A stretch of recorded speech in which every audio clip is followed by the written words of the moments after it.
हरिओम। स्वागत है गीता ज्ञान में। हम अध्याय 14 से आज प्रारंभ करेंगे। कल हमने अध्याय 13 को समाप्त किया था।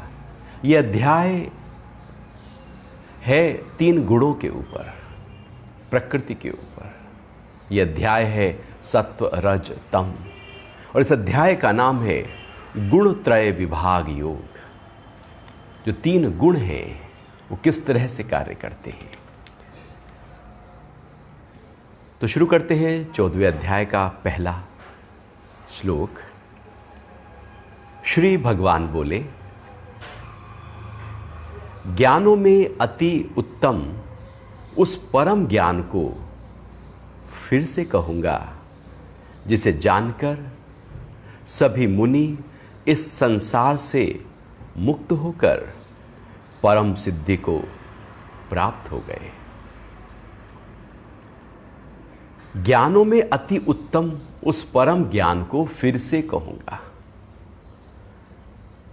एक बहुत ही अनूठी प्यारी बात यहां पर भगवान कह रहे हैं। मैं फिर से कहूंगा। दूसरे अध्याय से भगवान कहते आ रहे हैं, बार बार कहते आ रहे हैं, हर बार उस परम ज्ञान की बात कही है।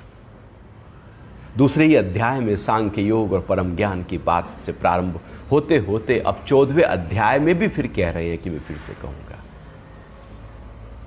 गुरु कभी थकता नहीं है। गुरु बार बार बताता रहता है, कहता रहता है। शिष्य ही है समझ नहीं पाता। गुरु का काम है बताते रहना। गुरु अथक रूप से लगातार कोशिश में लगा रहता है कि कभी तो समझे, कभी तो गहराई में उसके अंदर वो ज्ञान उतर जाए। इसलिए गुरु लगातार, भगवान भी यही कह रहे हैं। मैं फिर से कहूंगा, 14वें अध्याय में आकर चूंकि अर्जुन को देखा है, अर्जुन की स्थिति से पता लग रहा है कि उसके अंदर वो जो परम ज्ञान की स्थिति है, अवस्था है, वो अभी गहरे रूप से उतरी नहीं है, वो भी टिका नहीं है। अभी कहीं ना कहीं चित्त में द्वंद्व पड़े हैं कि करूं युद्ध या न करूं युद्ध। तो भगवान जब तक उसको परम ज्ञान तक पहुंचा नहीं देते, जब तक उसकी स्थिति को स्थिर नहीं कर देते, तब तक युद्ध के लिए उसको खड़ा नहीं करेंगे। भगवान कह रहे हैं उस परम ज्ञान को मैं फिर से कहूंगा। असलियत में गुरु और शिष्य का यह अनूठा संबंध है। गुरु की बात शिष्य कम मानते हैं, लेकिन शिष्य की बात गुरु मानते रहते हैं। वो कहते हैं ठीक है ना, अभी नहीं समझा, फिर अभी नहीं समझा, फिर। और ये अनूठा संबंध लगातार, क्योंकि गुरु भी जानते हैं कि शिष्य का मन बहुत ही चंचल है, संशय से भरा हुआ है। उसके अपने डर हैं, अपने ख्याल हैं, अपनी प्रकृति है, अपनी सोच है, अपने प्रारब्ध है, अपनी इच्छा और वासना से वो आ रहा है। एकदम मेरी बात कैसे सुन लेगा? जब तक उसके अंदर की सफाई ना हो जाए तब तक मेरी बात अंदर जाएगी नहीं। जैसे पात्र गंदा हो और उसमें दूध लिया जाए तो वो दूध भी बेकार हो जाता है। कितनी बार भी दूध लो, बेकार ही हो जाएगा जब तक पात्र साफ ना हो जाए। लेकिन बार बार उस पात्र की सफाई के लिए गुरु ज्ञान देते रहते हैं। और भगवान कह रहे हैं कि मैं फिर से कहूंगा, वो जो परम ज्ञान है। कौन सा परम ज्ञान? जो ज्ञानों में अति उत्तम है। अब एक होता है प्रकृति का ज्ञान, जहां पर हम जीवन में बहुत सारी शिक्षाएं लेते हैं। हम विद्यालय जाते हैं, विश्वविद्यालय जाते हैं, और वहाँ पर जाकर फिर जो नॉलेज लेते हैं, वो जो विद्या की नॉलेज लेते हैं, असलियत में वो विद्या की नॉलेज नहीं होती, वो अविद्या की नॉलेज होती है। जिस ज्ञान में बदलाव आ जाए वो अविद्या है। जो ज्ञान जो का त्यों खड़ा रहे वो विद्या है। तो आत्मा का जो ज्ञान है वो विद्या है। प्रकृति का जो ज्ञान है वो अविद्या है, क्योंकि उसमें बदलाव है, परिवर्तन है। और जो आत्मा का ज्ञान में भी एक परम ज्ञान है, वो ज्ञानों में भी अति उत्तम है। परम ज्ञान का मतलब हुआ कि ऐसा ज्ञान जो यदि व्यक्ति के अंदर उतर जाए तो उसी समय वो मुक्त हो जाए, क्षण मुक्ति का भाव उसके अंदर उतर जाए, उसको परम ज्ञान कहते हैं। अर्थात अपने परम भाव में टिक जाने की जो अवस्था है उसको परम ज्ञान कहते हैं। ज्ञान मतलब आत्मा की नॉलेज का हो जाना, मैं अपने स्वरूप को जान लूं, यही ज्ञान है। परम ज्ञान मतलब उस ज्ञान को उस दिव्यता के साथ, उस परम तत्व के साथ जान लेना, और वह परम ज्ञान गुरु के माध्यम से ही प्रकट हो सकता है। वो गुरु जिन्होंने उस परम ज्ञान को, उस परम रहस्य को जाना है, समझा है, अनुभव किया है, वही परम ज्ञान को शिष्य को दे सकते हैं। तो भगवान थक नहीं रहे हैं, वो मुस्कुरा रहे हैं, वो देख रहे हैं अर्जुन की स्थिति धीरे धीरे धीरे धीरे बनती जा रही है। एकदम स्थिति कोई बनती नहीं, क्योंकि गुरु की बातें बड़ी अटपटी होती हैं जो एकदम समझ में आती नहीं है, और कई साल बाद जब व्यक्ति, शिष्य के अंदर कुछ कोलाहल चलता है, तब समझ में आती है कि वो क्या कह रहे थे, पहले ही क्या आगाह किया जा रहा था। भगवान कृष्ण ने भी दूसरे ही अध्याय में सबसे ऊंची बात कह दी। यदि उसकी स्थिति होती अर्जुन की तो वहीं पर ही गीता खत्म हो सकती थी। अर्जुन आत्म भाव में टिक गया, और आत्म भाव में टिकते ही भगवान उसको युद्ध की तरफ ले जाएंगे। लेकिन अभी केवल भगवान ने कहा, भगवान का कहना एक अलग बात है और अर्जुन का उस भाव में टिक जाना एक दूसरी बात है। तो जब तक वो टिकेंगे नहीं, भगवान अथक रूप से उस ज्ञान की चर्चा करते रहेंगे, उसके और रहस्य खोलते जाएंगे, और उसके अंदर जो गहराइयां हैं उसकी और चर्चा करते चले जाएंगे। क्योंकि भगवान चाहते हैं कि अर्जुन उस अवस्था में टिक जाएं, जिस अवस्था में टिककर युद्ध का प्रभाव उस पर नहीं होगा।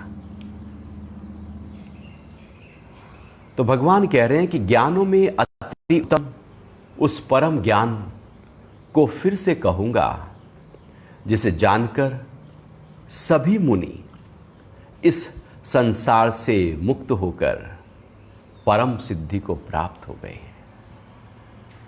जिसको जानकर, यहां पर भगवान ने यह नहीं कहा कि जिसको सुनकर, सुनना और जानना भेद है। जानना शब्द बार बार चूंकि यह अनुभूति पर टिका हुआ है, अनुभव पर टिका हुआ है, और भगवान कोशिश कर रहे हैं कि अर्जुन जाने। अर्जुन ने सुना तो कई बार भगवान के मुख से, लेकिन जाना नहीं। जिस पल वो जान जाएगा, बात बन गई।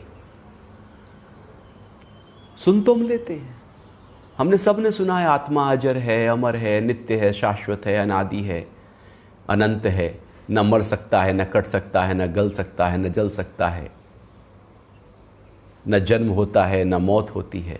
लेकिन फिर भी दुखी होते हैं, क्योंकि हमने केवल सुना है। आत्मा को सुनना और आत्मा को जानना, दोनों में बहुत अंतर होता है। सुनना तो कुछ भी हो सकता है, जैसे तैरने की किताब है, उसमें लिखे हुए हैं तैरने के तरीके, और कई सारे तरीके लिखे हुए हैं। तो आप उसको पढ़कर, उसको सुनकर तैरना थोड़ी सीख जाओगे।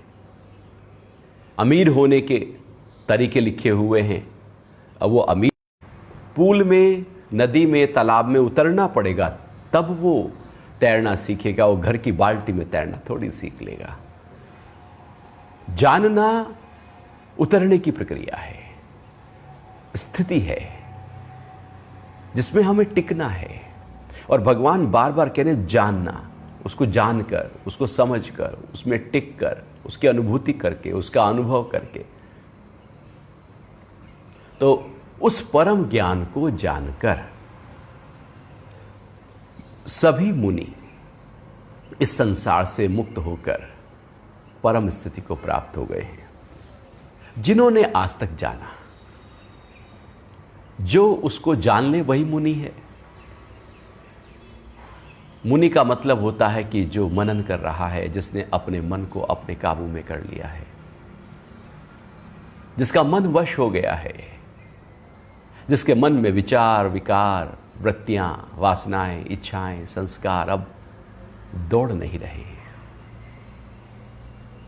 जिसके मन में उसके बिना चाहे विचारों की बाढ़ नहीं आ रही है, जो पूरी तरह से अपने मन को अपनी बुद्धि में, अपनी बुद्धि को अपने आत्म भाव में टिकाए हुए है। मुनि का मतलब है जिसकी ऊर्जा अंतर्मुखी हो गई है। मुनि का मतलब है अब वो जो मन है, चूंकि मन ही संसार है, मन ही जगत है, मन में ही तो है संसार। बाहर संसार जो है वो तो केवल एक प्रकृति है। हमारे मन में बसा है संसार, चूंकि हमारे मन में बसी हैं वासनाएं, और सारे संस्कार और वासनाओं से हम संसार को उस नजरिए से जब देखते हैं तो वह संसार बनता है। असलियत में संसार बाहर नहीं होता, वो तो हमारे अंदर होता है, मन में होता है। और यदि हमने उस मन को ही, मन के ही पार चले गए तो इसका मतलब संसार के पार चले गए, भव सागर के पार हो गए। तो संसार के जो पार हो गया है वही मुनि है। और जिस मुनि ने इस परम ज्ञान को जान लिया है वो सब मुक्त हो गए हैं। आज तक जैसे ही हम परम ज्ञान को जानेंगे, हम अपने उस मुक्ति के भाव में अपने आप को ले आते हैं।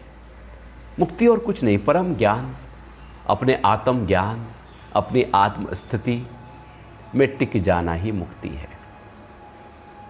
तो भगवान यहां ये भी कह रहे हैं कि ऐसा नहीं है कि मैं ये ज्ञान तुझे ही दे रहा हूं, पहली बार हो रहा है। ये एक श्रृंखला है, एक सिलसिला है जो चला आ रहा है परंपरा से, लगातार चला आ रहा है। और न जाने कितने सभी मुनि, सभी ऋषि उस परम धाम को प्राप्त हो चुके हैं।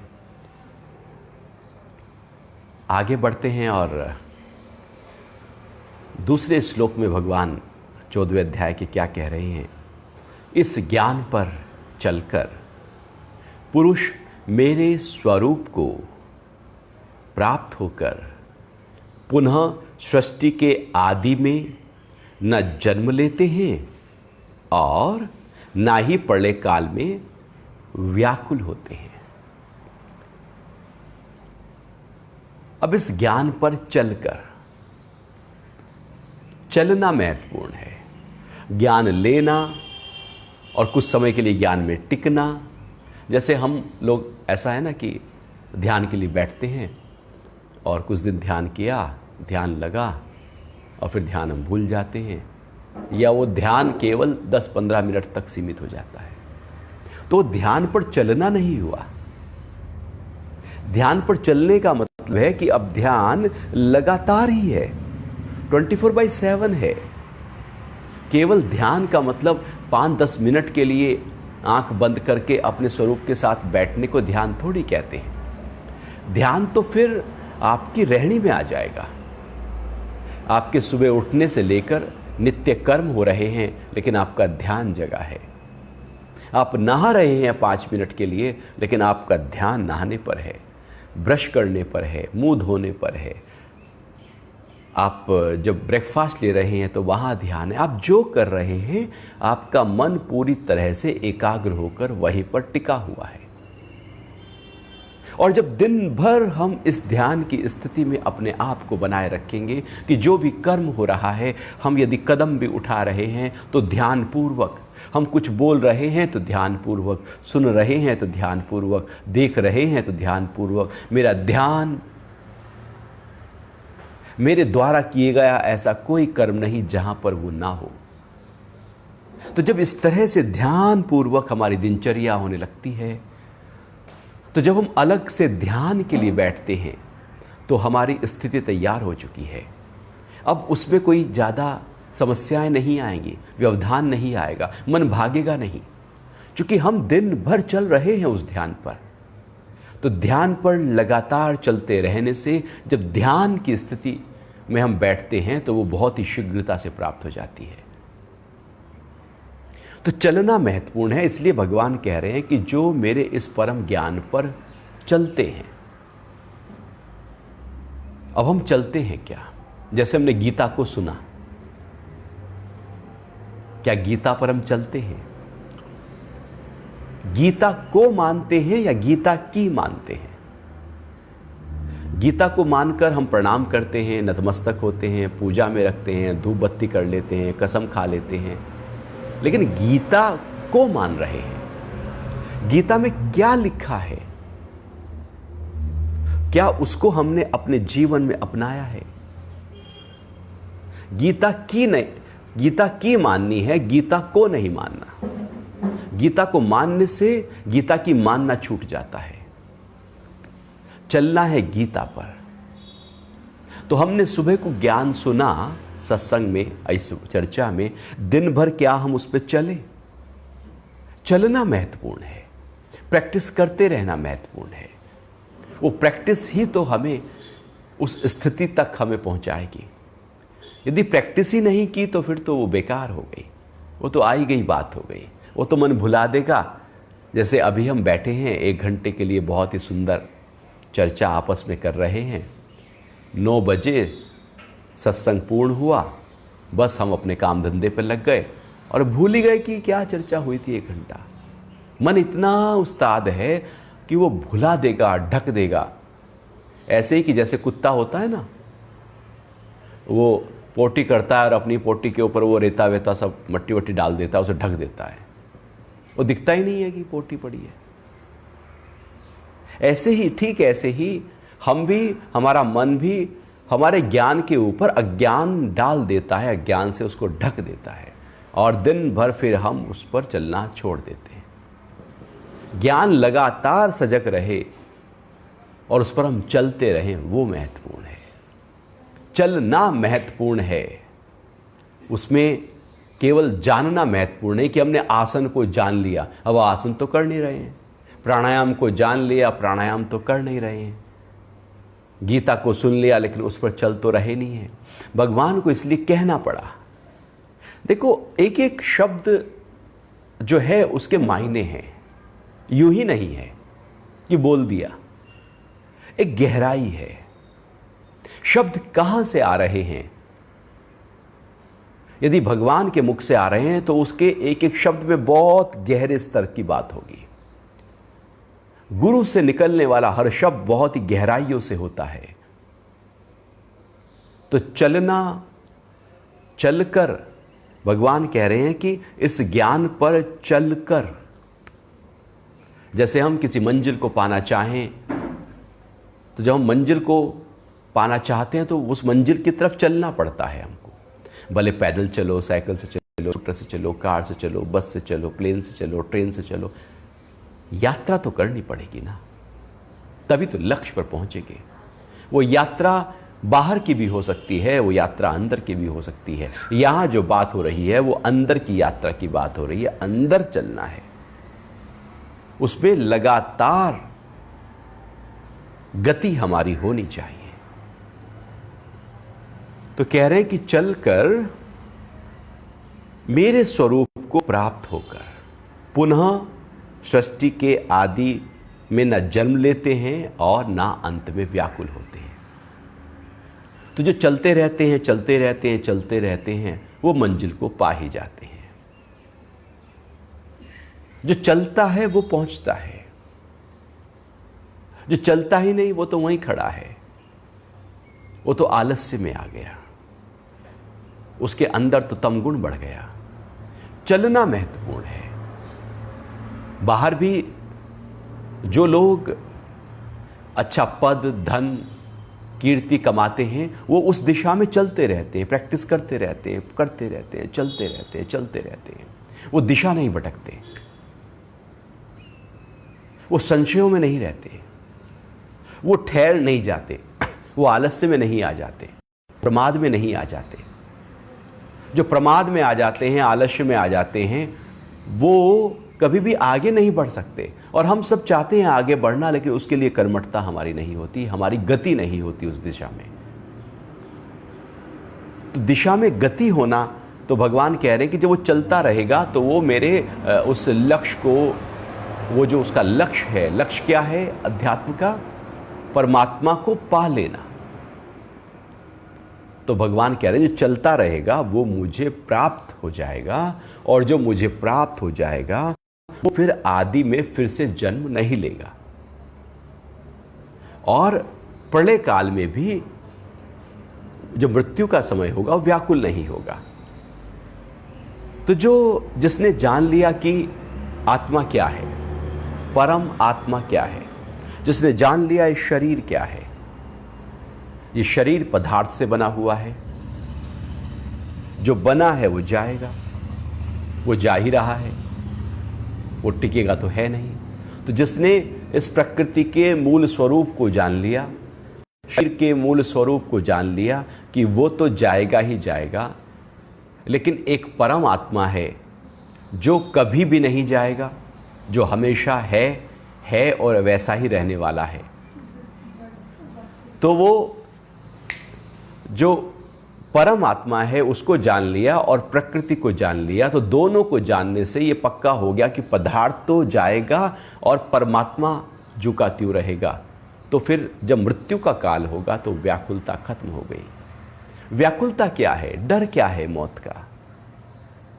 मैं जा रहा हूं, मैं मर रहा हूं, जो मैं हूं वो तो आत्मा है, और जो मैं नहीं हूं वो जा रहा है। तो जो जा रहा है वो मैं हूं ही नहीं, जो मैं हूं वो जा नहीं रहा, तो व्याकुलता खत्म हो गई, क्योंकि गहरे स्तर पर उसका ज्ञान हो गया। और जब ज्ञान नहीं होता, अज्ञान में सारे भय, सारे दुख, सारी पीड़ा अज्ञानता से पैदा होती है, जानकारी से नहीं, ज्ञान से नहीं। तो भगवान कह रहे हैं कि जब मृत्यु के समय कोई व्याकुल नहीं है, चित्त हिल नहीं रहा, इसका मतलब है कि चित्त की सफाई हो गई है, आत्म भाव में वो टिका है। और यदि इस स्थिति में उसकी मृत्यु होती है तो फिर क्या होगा कि नया जन्म नहीं होगा। नया जन्म तो उनका है जिनके अंदर वासनाएं बाकी हैं, इच्छाएं बाकी हैं, अभी पूर्ण नहीं हुई, अब वो पूर्ण करने के लिए एक नया जन्म, वो संस्कार अभी पूरे नहीं हुए, उसके लिए एक नया जन्म, वासना भी बाकी रह गई, नया जन्म, कुछ हिसाब किताब बाकी रह गया, उसको पूरा करने के लिए नया जन्म है ना। वो हिसाब किताब भी बाकी नहीं रखा आपने, सारा नील कर दिया। आप खाता कहीं खुला रखो तो अगर आपका थोड़ा भी पैसा पड़ा है वहां पर, तो आपके नाम से खाता खुला रहेगा ना, लेकिन आपने नील कर दिया तो बात खत्म हो गई। फिर तो यदि चित्त में संस्कार पूरी तरह से साफ हो गए तो अब नया जन्म नहीं है। और भगवान उसी बात कर रहे हैं कि मृत्यु के समय वो व्याकुल नहीं होगा और फिर उसका अगला जन्म नहीं होगा।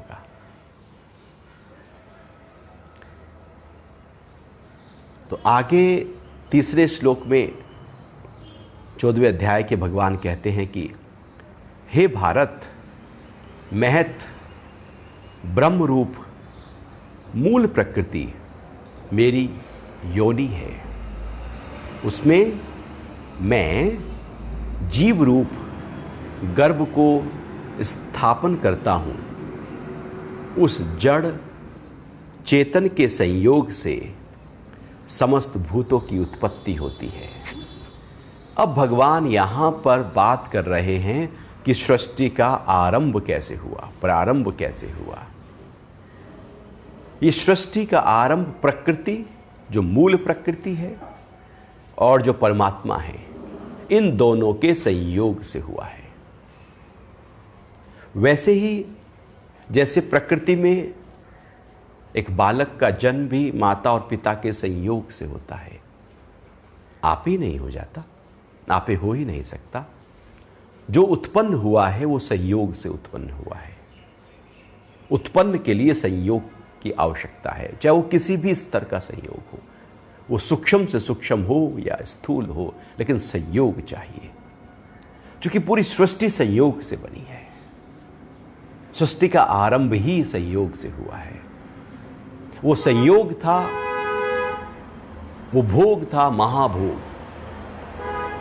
वो संयोग है परमात्मा का और प्रकृति का, प्रकृति भी मूल प्रकृति का।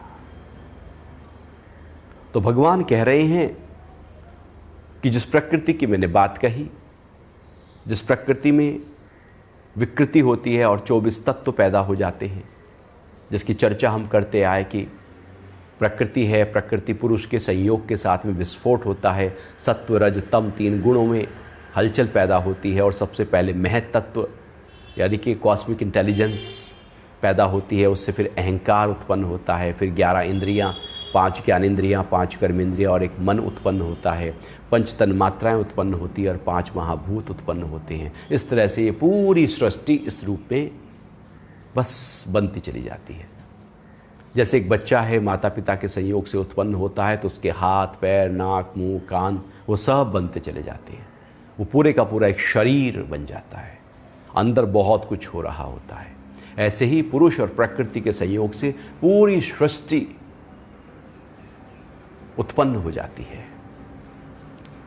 तो भगवान कह रहे हैं कि वो जो मूल प्रकृति है, महत ब्रह्म रूप मूल प्रकृति मेरी योनि है।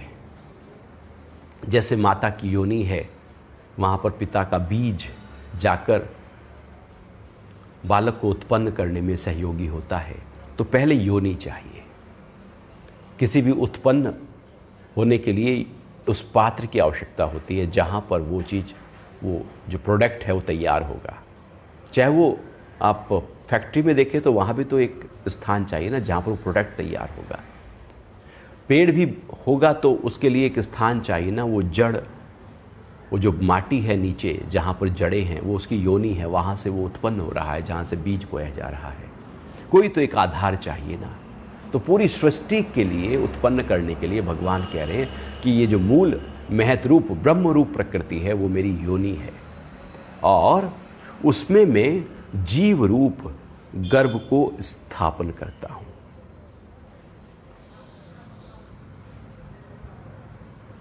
उसमें मैं जीव रूप गर्भ को स्थापन करता हूं। तो प्रकृति तैयार है, योनि तैयार है, अब बीज की स्थापना की आवश्यकता है। तो भगवान कह रहे हैं कि अब वो बीज का स्थापन क्या है भगवान का? वेदों में कहा है एको हम बहुश्याम, मैं एक हूं और अनेक रूपों में प्रकट हो जाऊं। ये परमात्मा का बीज रूप है, ये संकल्प है। ये संकल्प ही उस पूरी की पूरी प्रकृति की योनि में जाकर स्थापित हुआ और उसी के कारण से पूरी की पूरी सृष्टि की रचना प्रारंभ हो गई। संकल्प ही काफी है। तो परमात्मा का एक ही संकल्प शुद्ध रूप से कि मैं एक हूं और अनेक रूपों में ऐसे फैल जाऊं, बिखर जाऊं, और जैसे मैं प्रेम से भरा हुआ हूं ऐसे पूरी सृष्टि प्रेम से भर जाए। तो योनि में मैं बीज रूप से गर्भ को स्थापन करता हूं और फिर उस जड़ चेतन के संयोग से समस्त भूतों की उत्पत्ति होती है। तो अब जड़ और चेतन, जड़ का मतलब होता है प्रकृति। प्रकृति को जड़ रूपा कहा है। जड़ का मतलब ऐसे समझें कि जिसमें परिवर्तन होता रहे वही जड़ है, जिसका रूप बदलता रहे वही जड़ है। जड़ का मतलब कोई ऐसा नहीं कि वो जैसे कुर्सी है ये तो ये जड़ है, क्योंकि इस कुर्सी में भी यदि वैज्ञानिक रूप से देखा जाए तो पदार्थी तो हैं, पदार्थी है। और पदार्थ में भी आप इसके अंदर खोज करें और गहरे खोज करें तो आप फिर क्या पाएंगे? इलेक्ट्रॉन, न्यूट्रॉन, प्रोटॉन पाएंगे, एनर्जी पाएंगे। आप पदार्थ में अणु और अणु में खोज करते चले जाओ, वहां कुछ मिलेगा नहीं, कुछ है नहीं। ऐसा भासता है लेकिन होता कुछ नहीं। यही माया है। तो प्रकृति ये जो दिख रही है, ये जो प्रकट हुई है, इसका एक आधार है और वो आधार संकल्प है। संकल्प परमात्मा का है। परमात्मा के अंदर इच्छा प्रकट हुई, मैं अनेक रूपों में प्रकट हो जाऊं।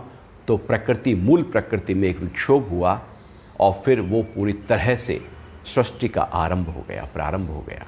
तो भगवान कह रहे हैं सारे भूत, जितने भी भूत उत्पन्न हुए हैं वो जड़ और चेतन के संयोग से उत्पन्न हुए हैं। तो जो पदार्थ है वो जड़ कहलाता है, क्योंकि उसमें परिवर्तन है, वो एक जैसा नहीं रहता।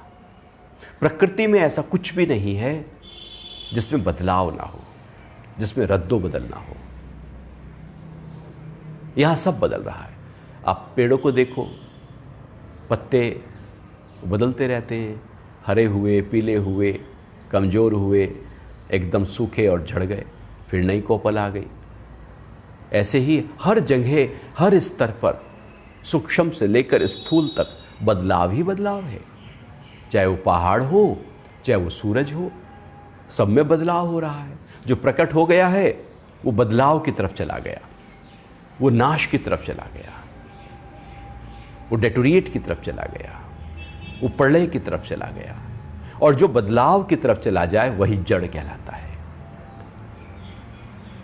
और चेतन है जिसमें बदलाव ना हो, जो एक जैसा रहे और लगातार एक ही जैसा, आदि से और अंत तक, प्रकृति के आदि से प्रकृति के अंत तक, पदार्थ के आदि से पदार्थ के अंत तक, वो एक जैसा है, उसमें कोई बदलाव नहीं।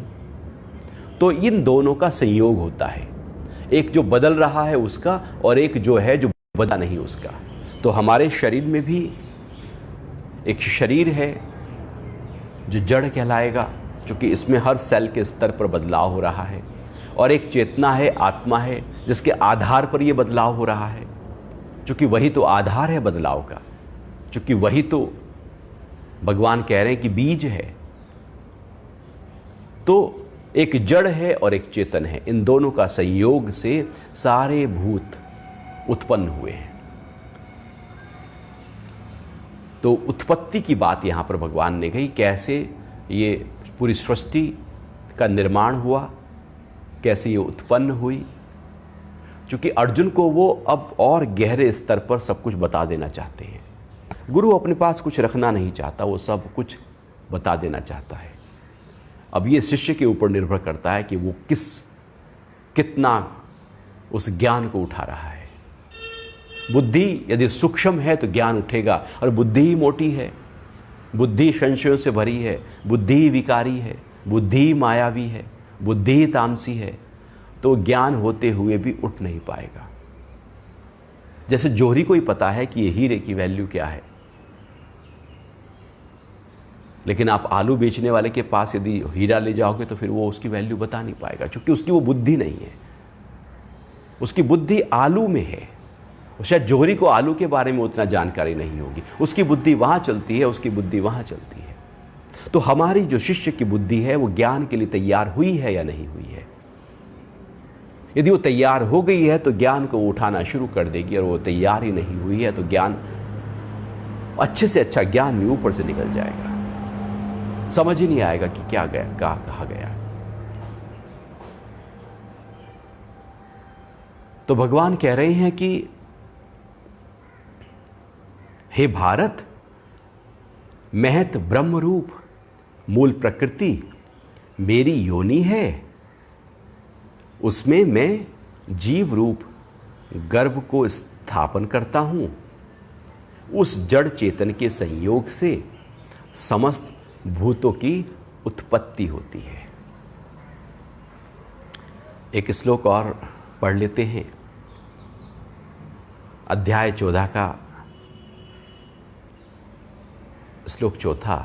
हे कौन्तेय, सभी योनियों में जितने भी शरीरधारी प्राणी उत्पन्न होते हैं, प्रकृति उन सब की गर्भ धारण करने वाली माता है, और मैं बीज प्रदान करने वाला पिता हूँ। उसी बात को भगवान ने और सरल तरीके से रखा कि सभी योनियों में जितनी भी शरीरधारी प्राणी उत्पन्न होते हैं, प्रकृति सबको धारण करने वाली माता है। एक बायोलॉजिकल हमारे माता पिता हैं, और एक मूल माता पिता है, जहां पर प्रकृति माता है और परमात्मा पिता है। हमारे पिता परमात्मा है। यदि हम वो जो माता और पिता है, जो प्रकृति और परमात्मा है, उसके स्वरूप को तत्व से जान लें, उस माता और पिता को तत्व से जान लें जिससे हम उत्पन्न हुए हैं, तो बात हो गई। वही अध्यात्म है, वही ज्ञान है। हमने माता और पिता को पूजा, लेकिन जो वास्तविक हमारे माता पिता हैं, चूंकि शरीर तो मट्टी से आया, पृथ्वी जल अग्नि वायु आकाश से बना, प्रकृति से ही तो आया और प्रकृति से ही तो चलता है।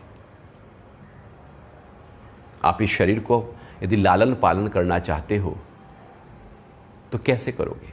प्रकृति से भोजन आएगा, प्रकृति से जल आएगा, प्रकृति से हवा आएगी, ऑक्सीजन जाएगी, प्रकृति से सूरज आएगा जिससे एनर्जी मिलेगी, प्रकृति से माटी से पूरा अन्न और फल फूल सब कुछ उत्पन्न हो जाएंगे, प्रकृति से आकाश तत्व जिससे हमारा मन और बुद्धि सक्रिय होती है, सूक्ष्म होती है, विशालता को प्राप्त होती है। तो ये चलता है शरीर प्रकृति से। माता ने तो जन्म दिया, उसके बाद तो प्रकृति संभाल रही है। जो जीवन भर संभाले वही तो माँ है। तो प्रकृति हमारी मूल रूप से माता है, इस शरीर की माता है, जो इसको लगातार जन्म से लेकर मौत तक संवारे हुए है। और फिर इसमें जो जीवंतता है इस शरीर में, वो चेतना है, वो परमात्मा है। तो एक शरीर है जो पदार्थ से बना है, और एक इसके भीतर एक चेतना है जो आत्मा और परमात्मा जिसको कहा है। तो जो चेतना है वही परमात्मा है, और ये जो शरीर है ये प्रकृति है। तो इन दोनों के संयोग से ही ये हमारा जीवन है, और जब तक ये संयोग है तब तक जीवन है, और जब ये संयोग टूट जाता है तो उसको मौत कहते हैं। और जब तक ये संयोग बना रहता है उसको जीवन कहते हैं, और जब ये बनता है उसको जन्म कहते हैं। बनने की प्रक्रिया इस संयोग के जन्म कहलाएगी, और संयोग के बने रहने की प्रक्रिया जीवन, और संयोग के टूट जाने की प्रक्रिया को मौत कहते हैं। तो ये संयोग बड़ा महत्वपूर्ण संयोग है। ज्ञान में क्या होता है कि हम जान लेते हैं इस संयोग को, कि ये संयोग क्या है, ये प्रकृति क्या है, ये पुरुष क्या है, ये आत्मा क्या है, और ये किस तरह से संयोग करके इस शरीर का निर्माण किए हुए हैं। तो जब हम जान लेते हैं इस पूरी प्रक्रिया को, यही ज्ञान है, यही परम ज्ञान है कि जान लिया है जो हो रहा है, घट रहा है इस शरीर को, इसके मन, इसके विचारों, ख्यालों, बुद्धि, विवेक, प्रज्ञा, आत्मा, सब को जान लिया मैंने। मैं जानने वाला हो गया। ये जान ही, ये ज्ञान ही परम ज्ञान है। तो एक माता पिता, बायोलॉजिकल माता पिता हैं, और एक, चूंकि शरीर तो अभी मरा, फिर एक नया जन्म होगा। अब नए जन्म में नए माता पिता होंगे, फिर नया जन्म होगा, फिर नए माता पिता होंगे। हर योनि में माता पिता नए तो है ना। यदि 84 लाख योनियां हैं और एक योनि में न जाने कितनी बार जन्म लिया होगा, तो जन्म तो फिर तो लाखों हो गए ना, करोड़ों हो गए ना। वो तो योनि है इतनी। अब मनुष्य योनि एक हुई, लेकिन इस योनि में भी कितनी बार जन्म हुआ है, तो इसका मतलब हुआ कि हमारे तो करोड़ों अरबों माता पिता हुए हैं आज तक, जब से ये सिलसिला शुरू हुआ हमारे जन्म लेने का। तो हर माता पिता, जो बायोलॉजिकल माता पिता हैं, वो तो चेंज होते जा रहे हैं, चेंज होते जा रहे हैं, वो चेंज होते जाएंगे। लेकिन भगवान कह रहे हैं एक ओरिजिनल है माता पिता, वो चेंज नहीं होंगे, वो हर बार रहेंगे। जब भी जन्म लोगे प्रकृति होगी और उसमें चेतना होगी। जब भी जन्म लोगे प्रकृति और चेतना ही रहने वाले हैं, और प्रकृति तुम्हारी माता है और चेतना तुम्हारे पिता है। तो मूल रूप से जो हमारे माता पिता हैं, यदि हम उसको जान ले तो ये परम ज्ञान हो गया, ये सांख्य हो गया। क्योंकि सांख्य दर्शन हमें प्रकृति की जानकारी भी देता है कि प्रकृति क्या है, 3 गुण से बनी है, किस तरह से इसका विस्तार होता है, कैसे ये सृष्टि की प्रक्रिया हुई है और कैसे ये प्रलय हो जाएगी। वैसे ही जैसे एक मकड़ी अपना जाला बुनती है, उसमें घूमती है और फिर अपने जाले को खा भी जाती है, वही प्रलय हो जाती है, उसी में ही लीन हो जाता है। फिर वो कैसे इस प्रकृति का विस्तार हुआ, आरंभ हुआ, विस्तार हुआ और फिर उसका अंत होता है, ये जब हम जान लेते हैं, और कैसे वो परमात्मा, वो चेतना हमारे इस पूरे जीवन को चलाते हैं, जब हम जान लेते हैं तो मुक्त हो जाते हैं। फिर कोई बंधन नहीं, कोई व्याकुलता नहीं, कोई मोह नहीं, कोई डर नहीं। बस है, सब जगत है, सब चल रहा है, लेकिन अंदर से एक जानकारी है, अंदर से ज्ञान उपलब्ध हो गया। अब इसके अगले श्लोक से भगवान सत्व, रज और तम की चर्चा का प्रारंभ करेंगे, जिसकी चर्चा हम फिर अगले सत्संग में शुरू करेंगे। अभी आपके कोई प्रश्न हो तो कर सकते हैं।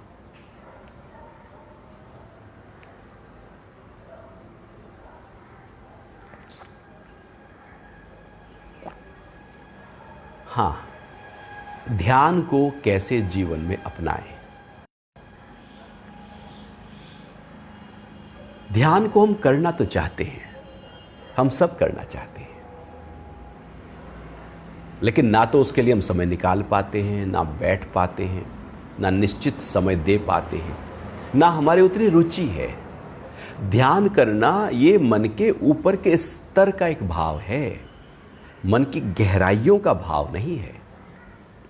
जब तक ध्यान मन की गहराइयों से ना उपज जाए, तब तक वो ध्यान हो नहीं सकता। उसका गहरा होना जरूरी है, उस रुचि का बहुत ही गहरे स्तर पर उतर जाना जरूरी है।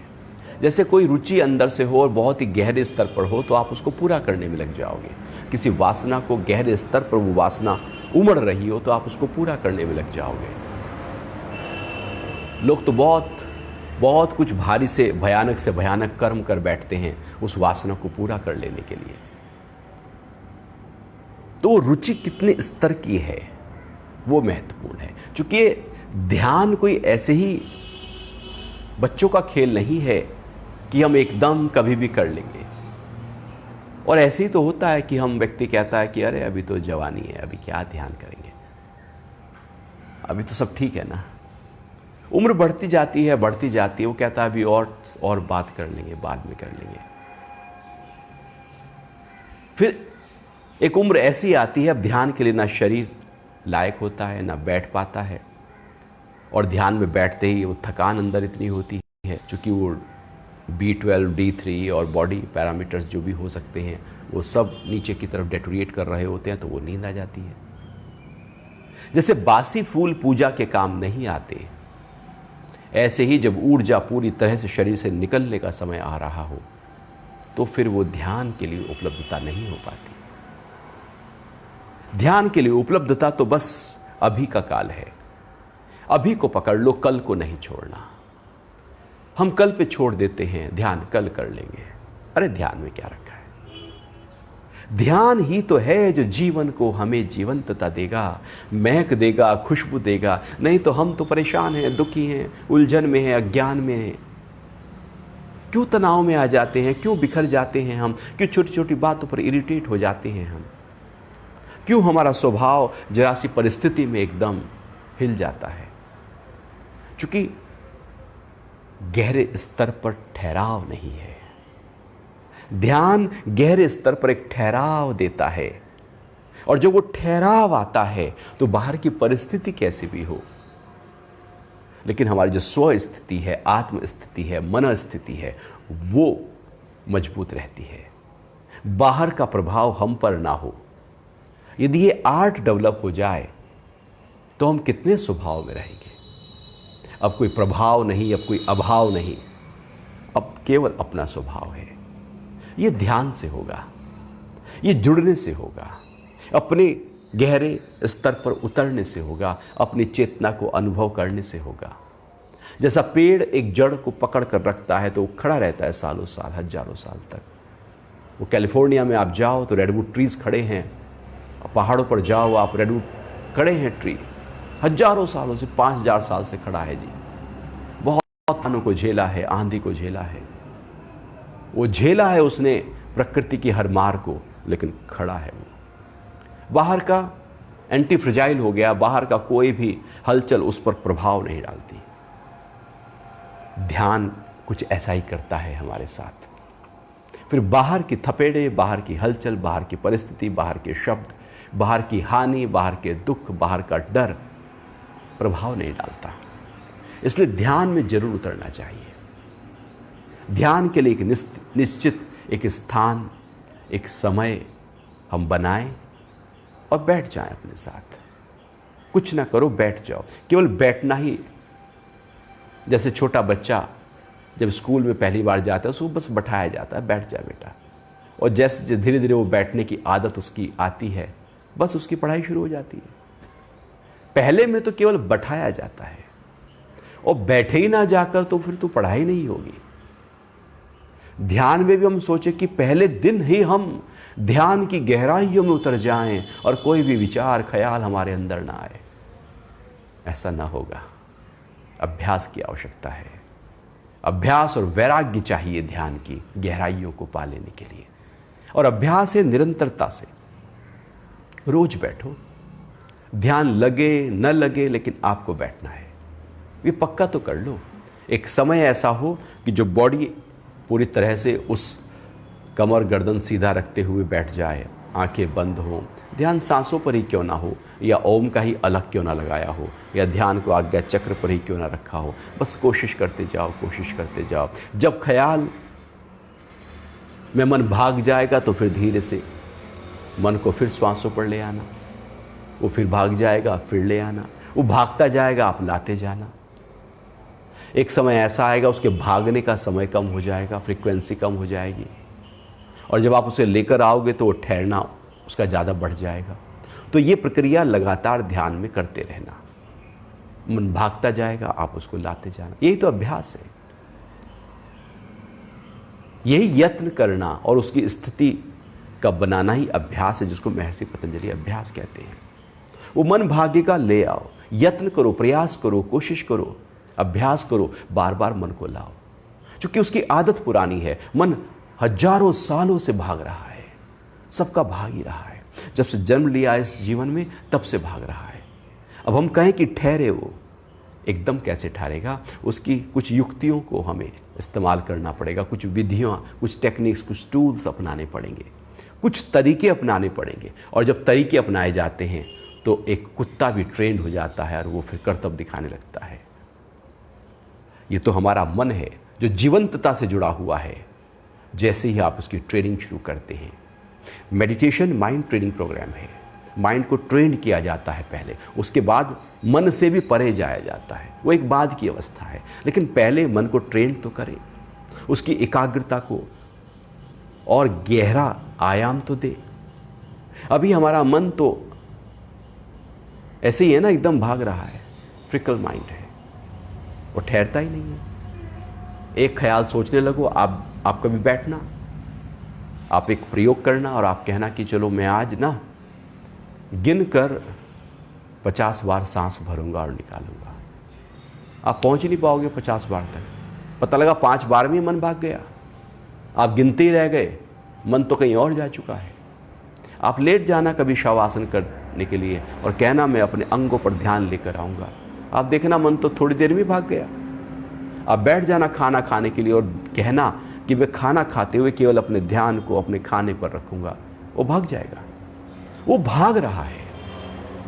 और जब वो भागे लौटा लाना, वो फिर भागेगा, फिर लौटा लाना, वो भागता जाएगा, लौटाते रहना। वो अपना काम करता जाएगा, आप अपने काम करते जाना। आप थकना नहीं। ध्यान में साधक थकता नहीं है, अथक प्रयास करता रहता है, पूरी श्रद्धा से, उत्साह से, विश्वास से, नित्य और निरंतर, नित्य निरंतर सत्कार से भी तो दृढ़ भूमि। महर्षि पतंजलि कहते हैं दीर्घ काल नित्य निरंतर सत्कार से भी दृढ़ भूमि। दीर्घ काल तक हो, लंबे समय तक अभ्यास करो, रोज करो, पूरी श्रद्धा से, पूरे विश्वास से, पूरे उत्साह से करो। आपकी जो भूमि है वो दृढ़ता को प्राप्त हो जाएगी, मन मजबूती को प्राप्त हो जाएगा, वो ठहरने लगेगा, तो ध्यान घटने लगेगा। हम सोचते हैं कि ध्यान में हम बैठे लगाने, अरे छोड़ो ध्यान, हम 5 दिन करते हैं, वो मन भागता ही रहता है। वो तो अब तो यात्रा शुरू हुई है, मंजिल पे ही। ऐसा थोड़ी ट्रेन में बैठती या मंजिल में पहुंच गए, यात्रा शुरू हुई है। अभी तो आप सीट ले रहे हो अपनी बैठने के लिए, आप मैच कर रहे हो आपके टिकट से। अभी तो यहाँ से शुरू हुई है, अब तो यात्रा चलेगी आगे। उस यात्रा को जरूर चलाना, क्योंकि ये हमारे मेंटल हेल्थ के लिए बहुत ज़रूरी है, हमारे परिवार के सौहार्दपूर्ण वातावरण को बनाए रखने के लिए ज़रूरी है, हमारे शरीर के स्वास्थ्य को बनाए रखने के लिए ज़रूरी है, हमारे इमोशंस को बैलेंस करने के लिए ज़रूरी है, और जीवन के रहस्य को जानने के लिए ज़रूरी है, जिसके लिए जन्म मिला है, जीवन मिला है। तो आज के लिए इतना ही रखते हैं। अब हम सोमवार सुबह 8 बजे आपके सामने और गीता के श्लोकों के साथ फिर से मिलते हैं। तब तक के लिए हरि ओम, जय श्री कृष्णा।